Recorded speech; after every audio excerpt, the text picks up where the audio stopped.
Hello everybody, my name is Exony, and today I wanted to talk to you about the maximum possible damage reduction in Team Fortress 2. But before we start, I'll have to quickly explain how damage reduction is calculated in game, so take a seat. Let's start by assuming that we have a heavy wielding the Fist of Steel. As we all know, the Fist of Steel reduce incoming damage by 40%. This just means that a pipe that would normally deal 100 damage will only deal 60, which is simple enough. If that same heavy is under the effect of a Vaccinator Bubble, which will grant him 75% damage reduction, does that mean that he'll have 115% damage reduction?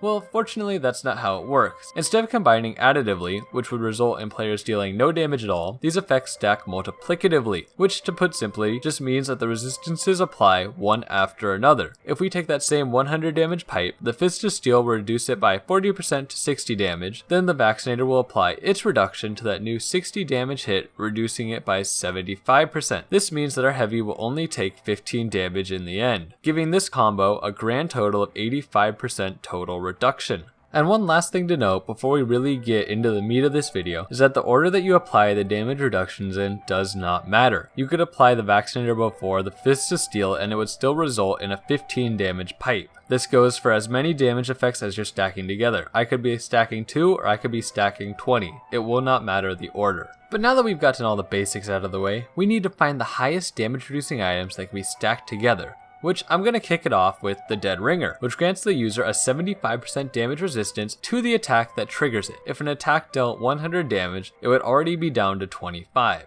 And we're just getting started. Just like with the Heavy before, let's apply a Vaccinator Bubble to our Spy for another 75% damage reduction on top of the Dead Ringers, bringing us to a grand total of 93% damage reduction so far. At this point, our previously 100 damage pipe would only be doing 6.25 damage, but unfortunately the game doesn't deal damage in decimals, so this number would be rounded in game. So unfortunately I can't show you how low we can reduce the damage to because of this rounding, but I digress. The next layer of our metaphorical damage reduction cake would be the Battalion's Backup, adding a 35% damage reduction to that nasty pipe, bringing our grand total damage resistance up to 95.9%, taking that pipe down to a pathetic 4 damage, making it a shadow of its former self. But wait, the Battalion's Backup delivers a 50% resistance to sentry fire, so let's redo some of our numbers real quick. A sentry gun's bullets do 18 damage per shot, reduce this first by the Dead Ringer, which would take it down to 4.5 damage, and then by the Vaccinator, which will reduce it to just 1 1/8, and finally by the Backup's 50% to bring the damage of a single sentry bullet down to just over half a damage, and bringing our total damage resistance up to almost 97%, which is pretty much next to nothing.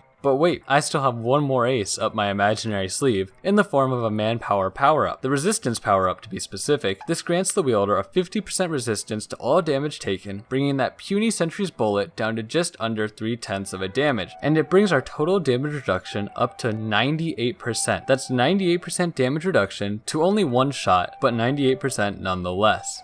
Finally, let's see it put to work in an actual game. Here we have a Spy with the Battalion's Backup, Resistance Power-Up, Vaccinator Bubble, and the Dead Ringer. After the Dead Ringer is active, we can check the console with the TF2 damage debug command activated and see that no damage was dealt by the sentry. We can tell the Spy the health remaining is still at 185, meaning the Spy took no damage from his maximum overheal, which means that the damage dealt by this sentry against our Spy with all of his resistances was so low that the game has rounded the damage down to 0. This is actually really cool to know. I mean, you're not going to be making use of this in actual game because I can never think of a situation where you're going to have all of these things going for you, but it's still cool nonetheless.